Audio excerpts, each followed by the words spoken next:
Here's 4 sentences that will change your relationships and bring a lot of healing. The first one is, I'm sorry.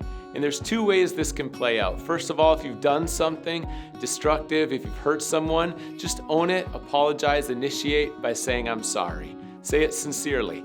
And then also, I'm sorry. If someone's going through a tragedy, instead of making it more painful by saying a bunch of things that aren't helpful and rambling on, simply say, I'm sorry, and say it with compassion and enter into their pain. I'm sorry is a powerful sentence. Here's another sentence that you can share, and it's, I appreciate you. It's so easy to take people for granted. People who serve you, it could be at a restaurant or a store, it could be in your family, but don't take people for granted. Verbalize it and say, I appreciate you. Here's a third sentence, I trust you. I trust you is empowering. It's saying that I know you and I'm behind you and we're together. My trust is in you. I trust you communicates support and a bond together in collaboration. The fourth sentence is I love you.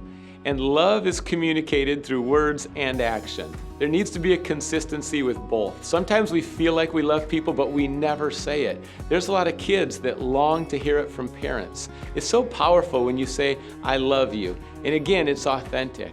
All of these points of communication, there's so much power with the tongue.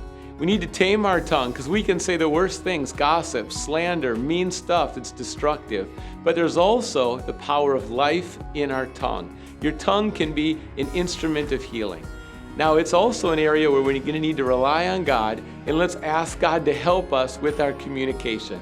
And think through these 4 sentences. I'm sorry, I appreciate you, I trust you, and I love you. When you start saying those regularly, daily, intentionally, where there is sincerity, you know what's going to happen? The culture is going to change. There's a culture in our country, there's a culture in schools and workplaces, there's a culture at home, and when you communicate these sentences, there's healing, the culture changes, and remember, there's the power of life that's in the tongue.